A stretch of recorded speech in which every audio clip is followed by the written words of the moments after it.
to see you, everybody. Yeah, so we are hosting this Art Action UK online event since this 2020 has been rather extraordinary year, to say the least. So we had to postpone our 2020 residency project to 2021, but meanwhile we are doing a lot of activity online, and this is one of them. So welcome to audience who's listening in from wherever you are. But also I'd like to introduce the people who's coming to have this conversation with us. First of all, Shirakawa Yoshio from Japan. And if you could say hello to everybody, Shirakawa-san. Hello. Yeah, so Shirakawa-san is based in north of Tokyo, and he studied art and philosophy in France and Germany in 1970s, and then he returned to Japan, and since he's been practicing, particularly focusing on marginalized communities, and his activities are regarded as a precursor to today's multiculturalist and participatory practice in Japan. So Shirakawa-san has conducted research and authored numbers of texts on contemporary art history, and constantly developing criticism and evaluation of the dominant historical views and discourses while engaged in his sculptural practice. So thank you very much for joining us today, Shirakawa-san. And we also have another speaker, Rachel Reid. Yeah, if you could say hello. Hi, nice to be here. Hi. So Rachel is an artist with a background in human rights and journalism, and she's passionate about potential for social change through art and creative practice. And Rachel has an MA in art and politics from Goldsmith, and previously studied at Art Student Leagues of New York. And she was artist in residence at Anthony Gormley's High House in Norfolk, and also TACT in Berlin, and Scottish Sculpture Workshop in 2019 as well, and 2017. And she's a member of South London Women Artists and Brixton Women's Creative Network. Now, along with the main speakers, we also are joined with Jessica Holtaway, Dr. Jessica Holtaway. And if you could say hello, Jessica. Morning, everybody. Thank you for inviting me to be part of this discussion this morning. Okay, and Jessica is based in Bristol, and she has been core member of Art Action UK for numbers of years. Yeah, thank you, Jessica, for joining us. And Meryl Doney, if you could say hello. Hello, I'm Meryl. Good to see you all. Yes, it's good to see you, Meryl. Yeah, and she is one of the co-founder of Art Action UK, based in UK, Suffolk, and she's joining us from there today. And also on the background, we have Alice Ann working, beavering away at the background. And say hello, Alice. Hi, everyone. Nice to be here today too. So she's been also involved with Art Action UK, and today she's been doing the technical side of hosting this event and helping out all the presentation and things. So thank you very much for joining us. Now, yeah, we want to start with the conversation with to do with monument, and particularly this year, we had quite a number of quite memorable situation happened in UK. And we would like to talk about those things. And because, the two artists that we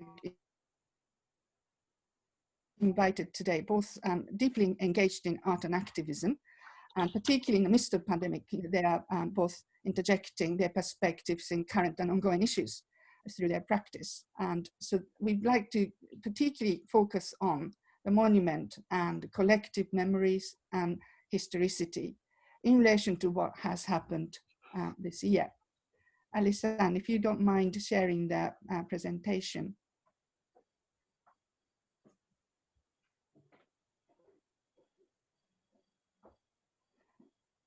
Yeah, thank you. So if you remember what happened this summer in Bristol, and you might remember this situation, and maybe you could also look at the YouTube.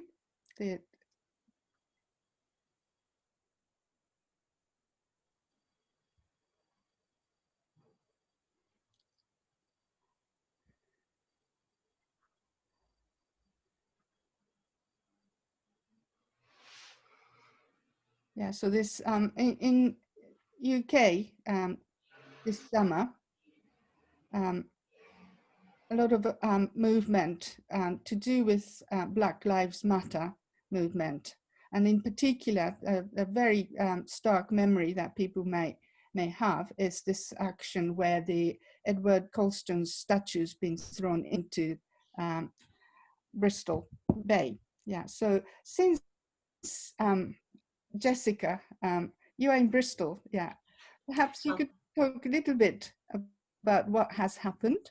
Yeah, absolutely. I'm close to Bristol. I don't live actually in Bristol at the moment, and I wasn't there, unfortunately, to be part of this action. Here we're seeing a statue of the slave trader Edward Colston being pushed into Bristol Harbour. This is part of the Black Lives Matter movement, as Kaori just explained. What's interesting about this event is that it came under some criticism for the, I guess, the sense that there was a sudden decision to pull this statue down. But the reality is that this statue, there have been campaigns to pull this statue down since the 1960s. So this really is at the end of this is a culmination of people campaigning for decades and decades to stop to take this historical figure down from the pedestal in Bristol, and to start to address Bristol's colonial past. And there are a number of places in Bristol that, like Colston Hall, places that carry that name, celebrate that name. And so this event was really quite an important event in Bristol's history. And I'll just pause for a second because I know that this is being translated at the same time. You're good, carry on. One interesting thing about this is that the statue, when it first was erected in 1885, that was actually 170 years after the death of Edward Colston. And at that time, there were debates around whether the statue should even go up in the first place. And actually, in 1884, the combined contribution of Colston-related charities made up only 1.5% of the total cost of relieving the poor in Bristol. So there was an argument put forward that he was supporting the poor through his kind of by his wealth, but in fact this really wasn't the case, and not many people supported the erection of the sculpture of the statue in the first place. So we can see here it's a really controversial part of Bristol, and one that has been debated for not just the last few decades, but for even centuries. Yeah, thank you very much, Jessica. Yeah, and I just have to apologize. I forgot to introduce one very important person today, Bethan Jones. She's actually interpreting between Japanese and English, and so she will be coming on screen at some point, voicing Shirakawa-san's opinion and his information. Yeah, so thank you, Bethan, for joining us. Now, in relation to this situation in Bristol, Rachel, were you there at the time? Yeah, and I wasn't in Bristol at the time, but I certainly followed it very closely. The statue of Colston is, there are many statues and commemorations of Colston all over Bristol, just as there are other slave traders who are in our public spaces all over the country, who similarly, like Colston, emerged in the public sphere a long time after the slave trade in the UK was at its peak. And this was a wave that connected to a commemoration in the United States of Confederate leaders from the era of slavery during the Jim Crow era. It was it was a very political movement that happened years after these men were in power. So the idea that this is somehow neutral history, which some people put forward and should be left alone, is obviously very suspect, because there was a reason they were suddenly being revered in the public space. So I have to say, I watched with delight to see that statue finally come down, because I know that campaigners had tried the legal bureaucratic ways to do this properly, so-called properly. So I think they had a real legitimacy at that point to bring the statues down. And sadly, there are many of them still. My former university, Goldsmiths, has many former slave traders fronting some of its building. There's a very famous Oxford Must Fall, Rhodes Must Fall campaign, which mirrors a campaign in South Africa for Cecil Rhodes, the former slaver and colonialist leader. So it's a really exciting moment when these previously invisible statues in the public space have suddenly become alive again. Yeah, thank you.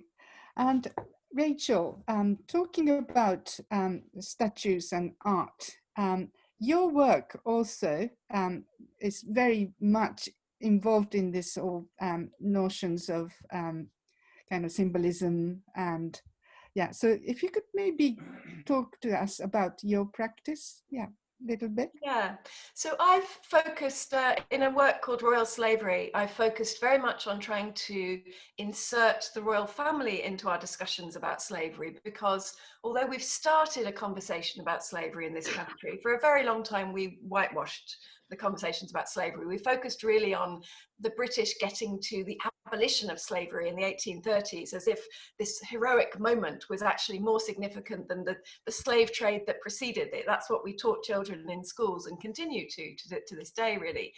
And what we miss out from this narrative is that actually the slave trade in this country was started by the royal family. So Charles II set up the Royal African Company, which was the beginnings of the slave trade. And his brother at the time, who was Duke of York, was the governor. So we see here, this is me. I'm basically interfering with two statues of Charles II on the right and James II on the left there.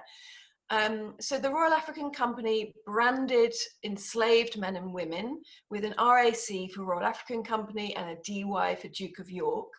And I decided to focus on this symbol of the slave trade and this, you know, this abhorrent idea that humans, it's a very casual element of slavery that slaves were branded. And it's obviously just one small element of the horror of the institution of slavery, but it's a very visceral one, I think, for many of us. So I created fake branding irons. I embellished them to make them look in the aesthetic of regalia. I was kind of imagining myself, had I been this sculptor of this statue, which would have held some kind of, you know, royal stick, or, you know, I can't remember what the name of the royal item is. What would I have done if I was commemorating the role of this king in slavery? And I think I would have normalized it. I would have made it in the aesthetic of the royal family at the time. So they're bronzed, I've gilded them. I've put an embellishment of an elephant and castle, which was the symbol of the Royal African Company. And I inserted it in the statues. Well, actually, sorry, I mentioned the elephant and castle. If you can go back one slide, Alice Ann, if that's possible. So you can see a bit more clearly there on the left, that's the DY for the Duke of York. The one on the right, there's an RAC on it. And I was very careful in my actions not to damage the statues. That wasn't my purpose with this work. I wanted to reconfigure them, to make them anew, but I wanted to intertwine the idea of slavery in their wealth and their power and their legacy in the country. So this was a work that it's not entirely legal, of course. I had to get up at the crack of dawn and I cycled into central London with a step ladders on my back and inserted them before it was really daylight. The one on the left was actually removed by the National Gallery. It stood in front of the National Gallery, but the one on the right in Soho Square remained for about 10 days. And I'd posted it as a listing on art listings as well, so that visitors could come and see the work. And as I say, the idea was really just to get people thinking about what the role of the royal family is in slavery. And this is not an easy conversation in the UK, because actually our royal family is still much loved. Something like 80% of the country still support having a royal family, let alone start to question their legacies in these rather taboo subjects like our slavery legacy. Yeah, thank you. So the interesting thing, the conversation we're having today is bringing in Shirakawa-san. The almost kind of diametrically opposite action has been done with Shirakawa-san's particular piece in Gunma. It's a commemoration of Korean forced laborers memorial. And I just want to ask Shirakawa-san about the context in which your work has been done.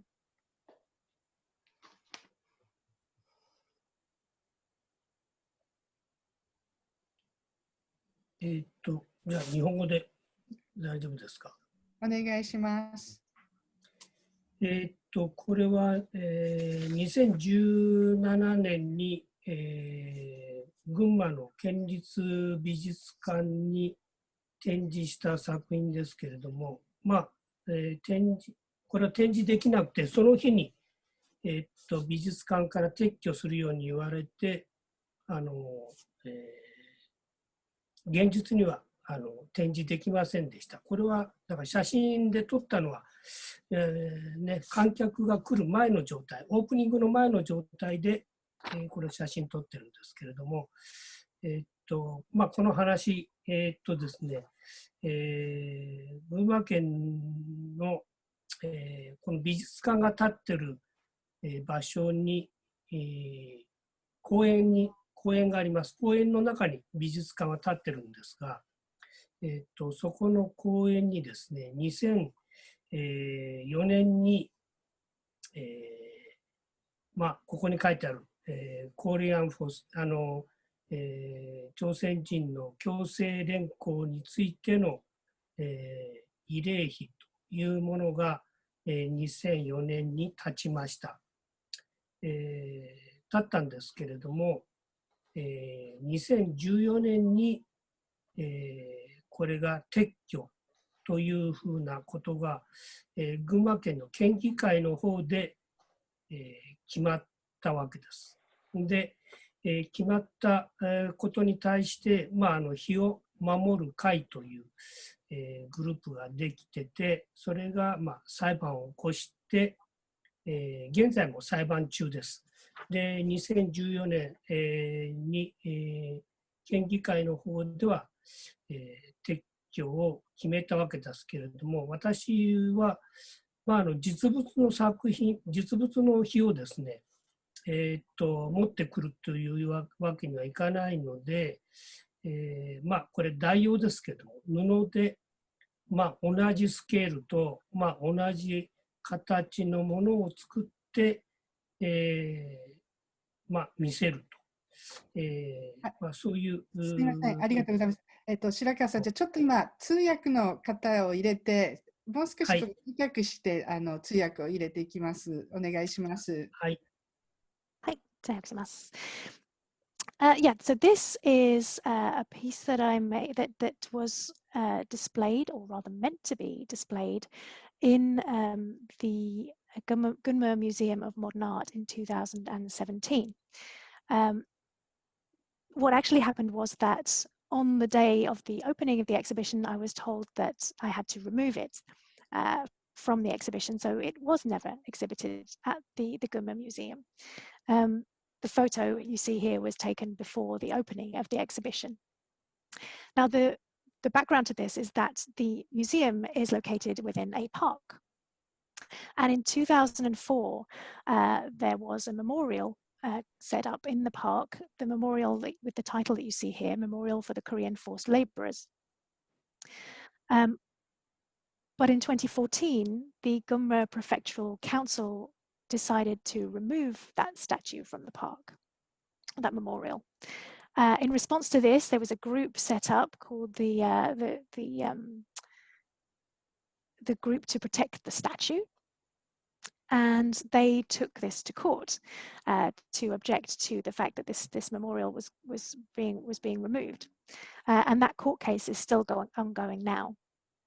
So they decided to remove the council decided to remove the memorial in 2014.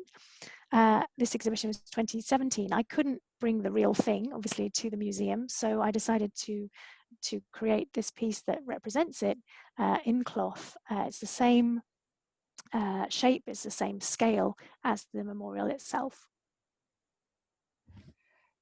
すいません、白川さん、ちょっと途中で切れましたが、もう少し説明いただけますか？もう少し説明しますと、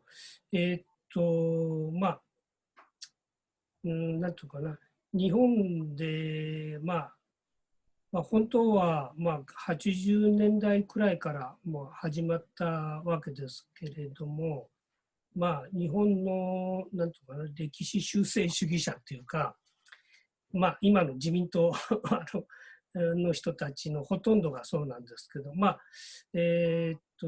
歴史修正主義者の方で、こういう強制連行とかそういうものはなかったと。だから、こういう作品、こういう彫刻作品が存在するということは嘘の歴史なので、撤去、本来は撤去したいという考えがずっとあったんですけれども、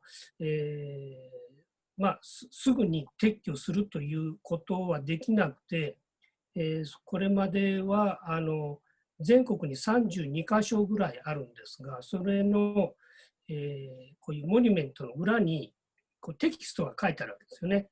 そういうテキストの中の強制連行という文字を消すという、そういうことをずっとやってきましたけれども、群馬県の場合初めて、碑そのもの、彫刻そのものを撤去することが初めて決議されたわけですね。で彼らとして、歴史修正主義者と彼らとしては、これをきっかけに群馬でもしも本当に撤去できれば日本中にある他の32カ所ぐらいにある、同じようなタイプの碑をですね、すべて撤去できるとそういうことですよね。だからここが、最初の出発点になるわけですよね。撤去できるかどうかの。そういう。すみません、ベセンさん、通訳お願いします。Going back a bit, this all started in the 80s with a wave of historical revisionism in Japan. And to this day, most of the Liberal Democratic Party are in favor of this are historical revisionists. And they say that forced labor didn't happen. And as such, that this is a monument to a false history, and that naturally it should be removed. And they've wanted to remove these types of memorials for a long time now. But it's not an easy thing to do. You can't just go around taking down monuments. There are about 32 of these all over the country.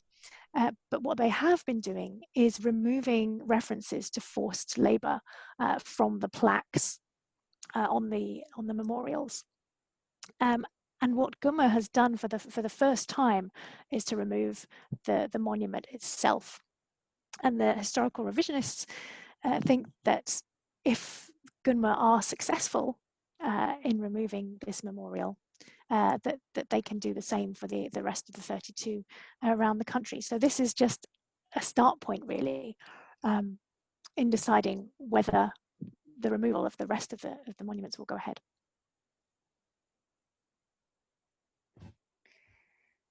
ありがとうございます。それで、白川さん、もう少し続けてお話しいただけますか？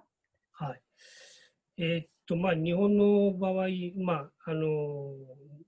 本の歴史修正主義者というか、そういう人たちが、こういう、朝鮮の方の、モニュメントとか、あるいは日本の中でも、例えば原爆の投下記念、長崎にある原爆投下記念碑というのがありますけど、それも、彼らの視点でこう作品を撤去して他のものに取り替えたいと、彼らが考えている歴史観の中ではふさわしくないと、そういうふうなこともあるんですね。だから私は、そういう、歴史修正主義者の人たちが、不要というか嘘の歴史だということで撤去しようとした、あるいは他のものと取り替えようとした、そういう、ことについて、批判というかね、摘発というか、こういう問題が、あるということを、提示したいので、こういう作品を、作っています。はい。ありがとうございます。Bethanさん。はい。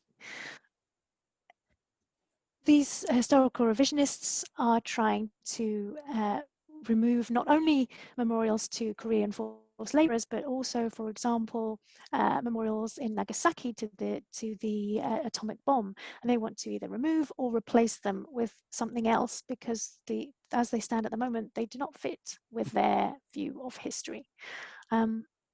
And what I wanted to do with my work is to draw attention, to point out what is happening here with the historical revisionists' attempts to remove or replace monuments that they think memorialize a false view of history. Thank you. Yes, so I'd like to open up the discussion between Rachel and Shirakawa-san. Although because of the sort of historical context and the way in which the monument actually functioned in two different setup is almost kind of opposite. So it's not easy conversation to draw upon. But if you could perhaps talk about maybe your own intention and the maybe how you think your work might function within this particular context, Rachel. Sorry. I think my work is aiming really just to trigger a conversation and lift the veil on some hidden aspects of our historical legacy. I thought for a long time about the degree of provocation I wanted to be in the work. I'm sympathetic to the idea that actually what we need at a time of intense polarization politically is a more respectful debate than deliberate forms of antagonism. And I therefore made a work which I think is somewhat nuanced. And as I mentioned before, I didn't intend to be destructive in the work. Not to say that I don't think that's legitimate. I think that the actions, for example, of the campaigners in a place like Bristol, who had tried for so long to engage in a non-destructive route, was entirely legitimate and was really connected to the wave of feeling and anger that swept the whole world, not just Bristol or the UK, on the back of the Black Lives Matter movement. I'm not a local activist campaigning on a local issue. I'm intervening in a public space in London. I looked at statues of Charles and James all over the United Kingdom. I could have gone to Edinburgh. I could have gone to the northeast, and there are many places I could have chosen. So I wanted something that was somewhat respectful of the public monument, while also remaking it in a way that I felt was more a more accurate reflection of the historical legacy of those individuals. And the work was not just a physical intervention in the statue itself. I also, as a contemporary artist, where particularly at a time of lockdown, I also engaged in social media work around this because I wanted it to be seen and to be visible. I have a background in journalism and campaigning, so I also made a video for social media sharing and released photographs. I had a photographer and a videographer come with me that morning when I did the installation.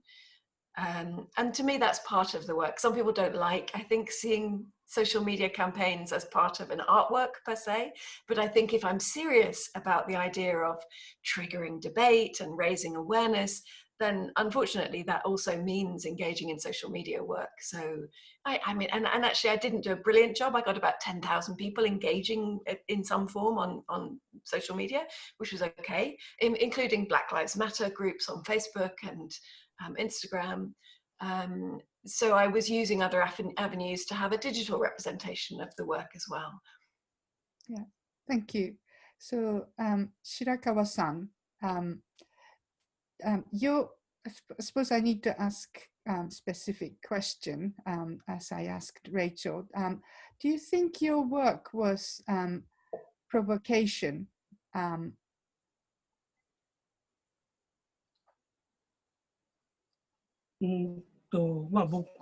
私の作品は人を挑発するというよりも、歴史とかその時に起きた事柄を、もう一度考えてもらうというか、公共的な場に置かれている彫刻の意味とかね、そういうものをなんかもう一度考えてもらいたいなと思っています。この朝鮮人の強制連行の方は、さっき言った、日本の歴史修正主義の人たちの文脈の中では、そういう事実はなかったという、ことで、こういう日を立てること自体が、許されない。本来ならば許されないということなんですけれど、立ってしまったということがあるので、彼らはそれを取り消したいと、そういうふうに思っている、わけですけれど、自分たちの歴史というかね、そういうものを、自分の都合のいいようにこう考えて、やっていく人たちがいるというのはおかしいんじゃないかなというふうに、私は思うので、それで通常はね、あまりこういう公共の彫刻について人々の意識がいくことはほとんどないんですけれども、作品にするということで、そういうことをまた考えてもらえるきっかけになればなと思って、作品を、作りました。はい。はい。My work is not so much meant to be a provocation as to give people an opportunity to think about history, about the meaning of sculpture in public spaces. As I said, as far as the historical revisionists are concerned, Korean forced labor didn't happen. That wasn't a fact of history for them. And so these memorials shouldn't have existed in the first place, but because they do exist, they want them to be removed. And I want to give people a reason to think about, isn't it strange that some people that try to see history in a way that is convenient for them. Normally, we don't really think about the sculptures, the statues we see in public spaces. And so by turning it into a piece of art, I hope that it would give people the opportunity to start thinking about that. Yeah, so just going back and covering the background of this, the history, if Shirakawa-san could explain a little bit, because he he obviously talked about revisionists, but what they are revisioning, maybe it need to be explained. So if he could just explain that. わかりました。まあ歴史修正主義、日本の場合ですよね。日本の場合何かというと、日本は、第二次大戦、をして、戦争に負けて、負けたわけですよね。負けて、アメリカに、統治されて、今も似たような感じで来てるわけですけれども、歴史修正主義者の人たち、日本の歴史修正主義者の人たちは、日本が起こした戦争はアメリカによって自分たちがアメリカによって戦争に巻き込まれたもので、自分たちがやったものではないと、こう言ってるわけですよね。自分たちは植民地主義的な活動をやっていないと。欧米の動きに巻き込まれて戦争になっただけで、自分たちは正しいことをただやってただけで、結果として戦争に負けた。で、彼らの中では、だから、はっきり言って、戦争に負けたっていうことをまだ認めてないわけですよね。彼らの頭の中では。だから、今の歴史修正主義者の人たちというのは、例えば、日本が中国でやった南京の虐殺とか、それから慰安婦問題とか、そういうようなことは一切嘘でデタラメだとか、極端な言い方ですけども、そんなものはなかった。ヒトラーが存在しなかったって、アウスビッシュは存在しなかったっていうのと同じような事柄を彼らは言って、自分たちを正当化してるわけですよね。で、だから今彼らが求めてるのは、今の安倍首相、かつての安倍首相とかみんなそうですけど、自民党の人たちみんなそうですけど、彼らが求めてるのは、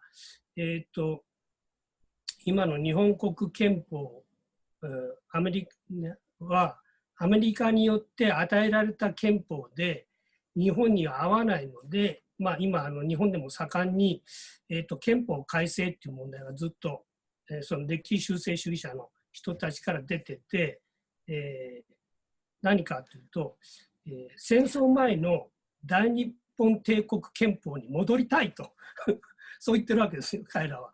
だから全然戦争の時に起きた出来事とか何かを、事実とか歴史的事実を彼らは、ある意味ではっきり言って認めないわけですよね。自分たちは正しいことやったんで、何も悪いことはしてないと。だから強制連行とかもなかったみたいな、いろんな、ことを言う人たちが、たくさん、います。はい。日本の場合そういう、人たちが結局、そういう非を、朝鮮人の非をですね、排除したいと。それから長崎の原爆の、記念碑もあれも違うと。違うものに変えたいと。そういうふうに考えている人たちが出てきているということです。ありがとうございます。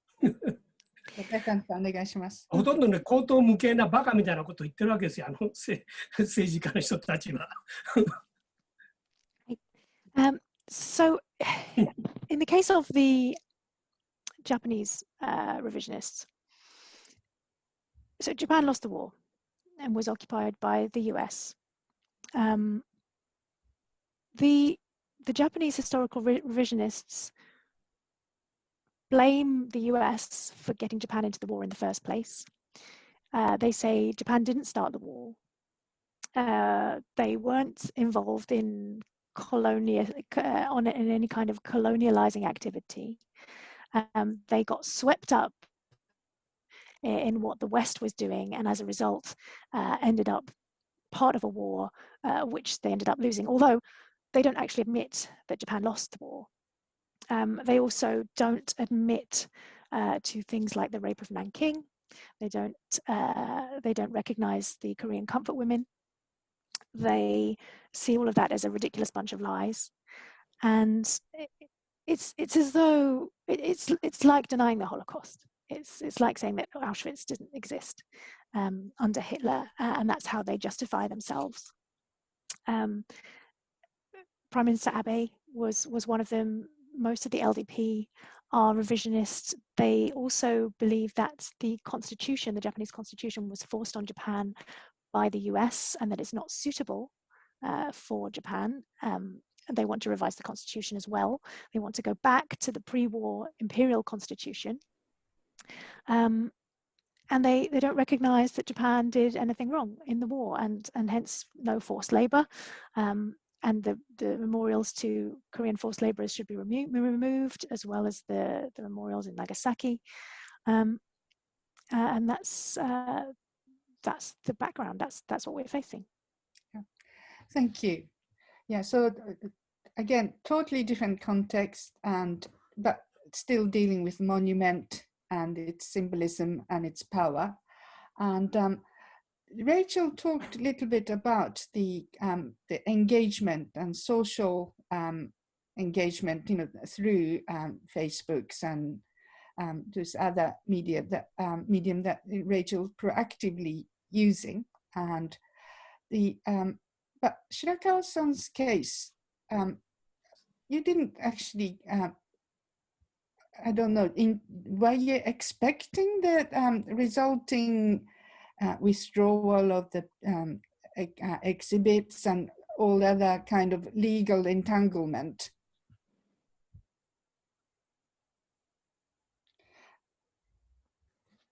Yeah, which also incidentally became quite well known in the media in Japan.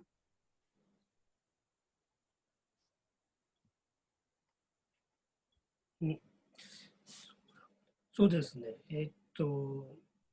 一応、可能性はかなりあるなとは思いましたけれども、でもその前に2015年と2016年に、一番最初に私は2015年に東京の画廊で展示をしたし、次の年の2016年には、鳥取の県立美術館の方で展示もできたんですよね。で、2017年に群馬県で展示をするとき、学芸員の人とはコミュニケーションが取れて、展示ができる、学芸員の人は頑張りますみたいな感じだったのが、オープニングの当日、前日になって県の役人が見に来て、ダメだみたいな形で、言われることが起きて、で、日本の場合、学芸員よりも館長さんの方が地位が上なので、館長さんに決めてもらおうということで、群馬県の館長さんは、雇われ館長で群馬にいないんですね。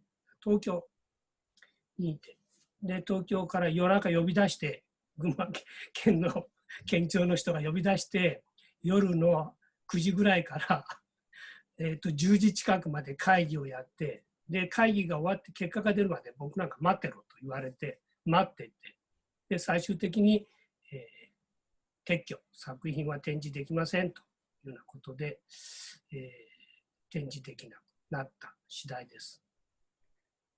Bethanさん、I thought there was a possibility that something like that might happen, but I'd already exhibited this piece in 2015 in a gallery in Tokyo, and in 2016 in the Prefectural Museum in Tottori Prefecture. And then in 2017, it was meant to be part of this exhibition in Gunma. And I'd been communicating with the curator of the museum, who had said that they would do their best. And it wasn't until the day before the exhibition was due to open that when some representatives of the prefecture came to see the exhibition before it opened, that they objected and said that it couldn't be part of the exhibition. And that decision wasn't actually up to the curator, it was up to the museum's director. And the museum's director in the Gunma Museum is a director for hire. He's based in Tokyo, not in Gunma. So the prefecture called the director in the middle of the night, and they held a meeting from 9 till 10 p.m. And while this meeting was happening, I was waiting to see what would happen. And in the end, the decision was that the piece should be removed from the exhibition. Yeah. And then subsequently, the whole situation has been then become kind of media covered, yeah, and people are actually talking about that situation.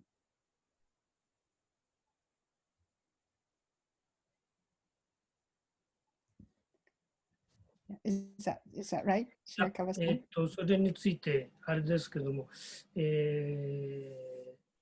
なんて言ったらいいかな、具体的に美術館の館長は作品を撤去して展示はできませんと言って、まあ理由とかは言ってないんですよ。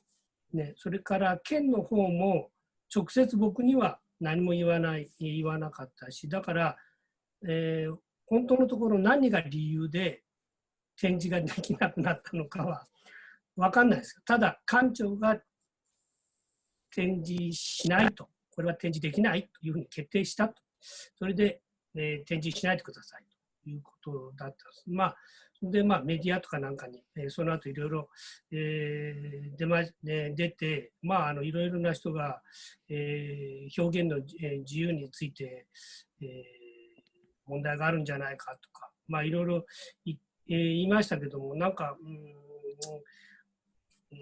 僕の場合なんか非常にちょっとこう複雑な感じを持ちましたよね。なんか、まあこれ群馬県のだから鳥取の県立美術館では展示できたわけですよ。でも他の県、裁判が起こっている当事者になっている県だからできないと、そういうように、一応僕は副館長から言われたんですけど、でもそれ公式な言い方じゃないですよね。でも一応、他の県では展示できたけども、まあ、群馬県の場合は展示できないということもあったので、まあ表現の自由というところまでね、そこをなんか取り上げて言うよりも、まあ、群馬県の中の、美術館の中の、まあ、県の問題なのかなというふうに僕は逆に、考えたりしました。なんか、まあ第一他で作品を展示もできますから、抑圧されるわけで作品を展示するな。だから群馬県の美術館では展示はできなかったけど、他では展示ができたので、はい、まあ、まあでもね、なんか、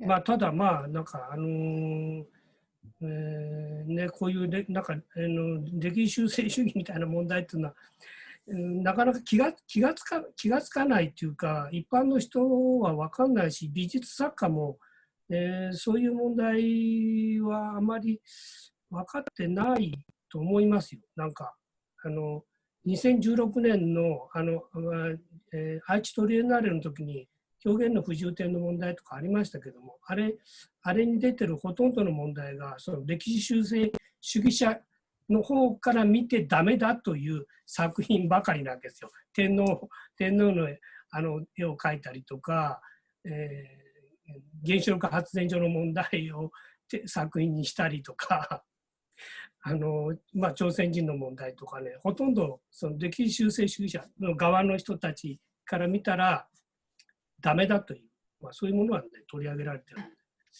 はい。So when the director of the museum told me that the piece had to be removed, I wasn't given a reason.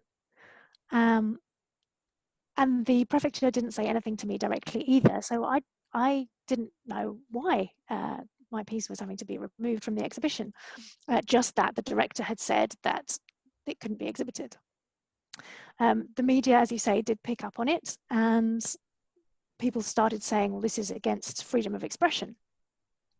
But for me, it was a bit more complicated than that, because this piece had already been exhibited in Tottori Prefecture. So what the deputy director did say to me was that it was because the court case was ongoing in Gunma. But that wasn't official. That was, they said that to me unofficially. But for me, it was more than freedom of expression. It was more about the role that the prefecture could play in this art museum, the pressure that they could wield, because it had been displayed no problem in the other prefecture in Tottori. And I think most people don't realize when something like this happens that historical revisionism is coming into play and having an effect on what's being displayed. Most artists don't even realize it, probably.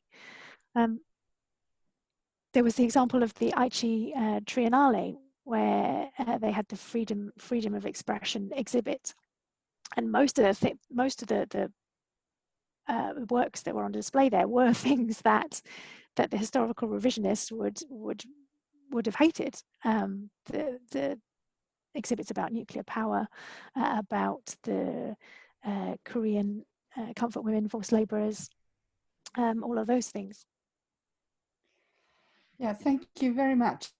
Now, I'd like to also expand on this conversation about the role of artists in this kind of discourse. And Rachel, you have actually received lots of, did you say 10,000 reactions? And so what sort of reactions and responses you were receiving? And was it something that you hoped for? It was very much something I excuse me, I hoped for and thought about quite deeply. There was a temptation to maximize, to get the virality, you know, this magic that we're all looking for online of going viral. I certainly didn't achieve that. 10,000 is nowhere near viral. It's quite small, really, in social media terms. And I thought about, as I say, the antagonistic route would have been to provoke the monarchists, the pro-royal family contingent of this country. It would have been to provoke the counter movement that emerged in response to the Colston drama in Bristol. So there's a group called Save Our Statues that emerged from the right wing of British politics, who campaigned to protect statues of public figures who were being associated suddenly with colonial legacies and with slavery in particular. I chose not to go down that path because, as I say, I prefer a route that is a more respectful conversation, but that's at the expense of greater visibility for the work. So I went really through much more sympathetic groups like, as I say, the Black Lives Matter group, like left-wing artistic groups, and through media figures who I know had an engagement with either historical conversations or with leftist or centrist politics. And I think generally the response was one of astonishment. I myself hadn't known about the involvement of the royal family in slavery really until earlier this year when I came across it rather accidentally. And I did a lot of research into the subject. I think a lot more is known about, for example, the East India Company is a very famous part of British colonial history. The colonial empire building in Asia is much better known than the slavery engagement in Africa. But as I say, the Royal African Company enslaved 150,000 men and women from West Africa, transporting most of them to slavery in the Caribbean.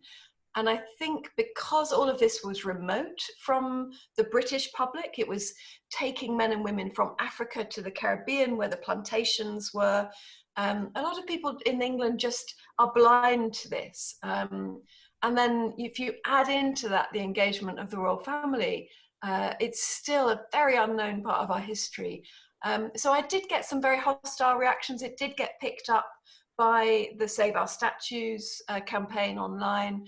I got some people making very racist comments online. I got some people tagging the Metropolitan Police and saying that I should be prosecuted because I'd engaged in criminal damage through this work. Happily, I think the Metropolitan Police have better things to do than come after somebody like me for a non-destructive artwork like this. But it did at least trigger some discussion. I would like more, so I'm also going to be doing further iterations of the work, in both in the public space and perhaps in art spaces as well. I'm more interested in the public spaces, because I think it's going to be a really long and slow process to get the British public to see the royal family in a different light. And also to see our slavery legacy in a different light. There are other artists. I would draw attention to some other artists who are engaging in some of this work. There was a beautiful piece done in Bristol by an anonymous artist 2 or 3 years ago, where there are some drawings we've got of the slavery ships where they packed in the slaves, the men and women, in really tight compartments to maximize the amount of cargo, as it was then seen, that could be packed into a boat. And one artist laid figurines representing those men and women around the statue of Colston in the formation of one of those ships, which I thought was a beautiful and very moving work. There was a more controversial work that happened around that same statue after the Colston statue was toppled and thrown into the river. An artist called Mark Quinn made a statue, a model of one of the protesters who's got on top of the plinth with her arm raised in a Black Power salute. She was a young Black woman who was part of that movement. He made a statue, a replica of her in this pose, and placed it on the plinth. Which some people loved and some people hated, because he was a white privileged artist with a lot of resources, claiming this plinth and claiming this gesture of Black Power for himself, with a lot of publicity about his role. And I think perhaps had that been done silently and anonymously, and not been about the white artist, it might have been much more accepted by the Black community protesters. I don't know whether our colleague from Bristol would kind of agree with that, but I'm also conscious that I'm intervening in a conversation about Black Lives Matter as a white privileged artist. I should say as I left the scene of Trafalgar Square, where I'd inserted one of the works, there was a bus driver who watched me doing it and was filming me. And I went over to say, this is what I was doing, this is why I was doing it. And he was a Black man, and he said, I don't think you should be doing that. You're one of those statue people. History is history, it should be left alone. And I have to respect that viewpoint. Some people feel like the past is better left unearthed. I happen to believe that history is dynamic, and the view that we're teaching of history is false. And much as Shirakawa-san has been saying, there is a deliberate forgetting or a whitewashing or a historical revisionism. And that historical revisionism is very present in this culture as well, about our colonial legacy. The other statue intervention I did in Soho Square, that one lasted for about 2 weeks. And then it was replaced brilliantly. Actually, if Alice-Anne could show this image, it was replaced by a crucifix and a rosary bead you see on the right hand side. So somebody took away the branding iron representing slavery that I'd inserted and put in its place a symbol of Catholicism, which I thought was extraordinary. And it's also notable that Charles II and James II were the last Catholic kings of England, and this is very much a symbol of Catholicism. So perhaps it came from somebody who is sympathetic to them and their role as Catholic monarchs, or perhaps it was more somebody who believed that their legacy should be sanctified after my intervention. But I have to say, I was quite delighted really by this as a counter protest to my work. even though I don't agree with the sentiment. I like the idea of our public monuments being dynamic and alive with this kind of important discussion. Thank you. Could I add to that actually, just because it was a point I wanted to maybe ask about if there was an opportunity, but Rachel, you mentioned about the sort of the controversy around the Mark Quinn sculpture. And one of the controversial elements about that, one of the things that was under discussion is really what the role of statues are within our retelling of history, or histories as we might think about it, being kind of not just one history, but many histories that there's been a kind of mainstream or kind of one history that's been celebrated for so long. And one of the things that people were debating about was whether we should put an individual on a pedestal in terms of replacing the Colston statue. Should it be an individual, or what is the cultural impact of statues of individuals? So that's something I think is a really interesting conversation, thinking about how we can sustain spaces for discussions around retelling of histories, and to what extent are statues going to remain a part of that. And of course, with Shirakawa-san, the statue in Gunma Prefecture was an individual representing a group of individuals. So that's a slightly different, playing a different role, because it's not celebrating an individual, but celebrating or remembering many individuals. So that's a kind of interesting way of thinking about statues as well. So I wanted to just add that in there. No, I think that's a really interesting point, and I think one response to how we reconfigure these existing monuments to these individuals and their much more complex and often problematic legacies is the new plaque that just retells a bit of their history, which was one of the suggestions for some of the statues in Oxford. That actually haven't come to anything, because nobody can even agree on the wording for these new plaques about their real role in history. And that's certainly been the response of the Tate Museum, one of the most famous and established museums in Britain. Much of their money comes from the slave, it's connected to slavery through Hans Sloane, another slave trader, and they've decided that rather than go through a renaming exercise, rather than remove those memorials of Sloane, they will relabel his role and retell his history with plaques and other artifacts, and take him off his pedestal at the center of the museum. So that's one way to recontextualize. The Mayor of London, actually, in response to, you've seen a lot of mayors around the UK, particularly on the left of the political spectrum, responding, I think, with some integrity to the challenge of this question, and they are reconsidering a lot of statues in public spaces and names of buildings. There are other ways in which our public space represents these checkered histories, these dark histories. So there's a big consultation happening in the UK at the moment. I've been trying to encourage them. I've been inserting my suggestion that statues of royal members like Charles and James are considered in that process.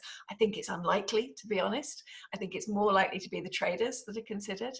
And then there will also be a new wave, I think, of public art being commissioned. And I think a lot of people would suggest that the idea that we represent our histories through privileged and powerful individuals rather than much more community or collective approaches is going to be in debate.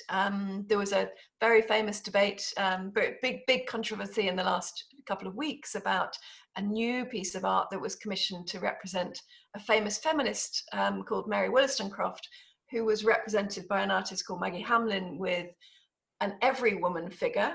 So a small every woman figure rather than a portrait of Mary Wollstonecraft.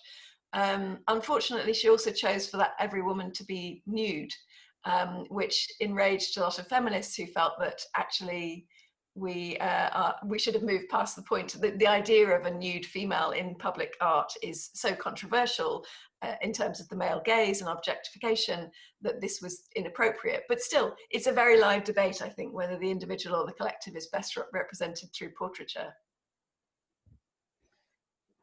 Yeah, thank you.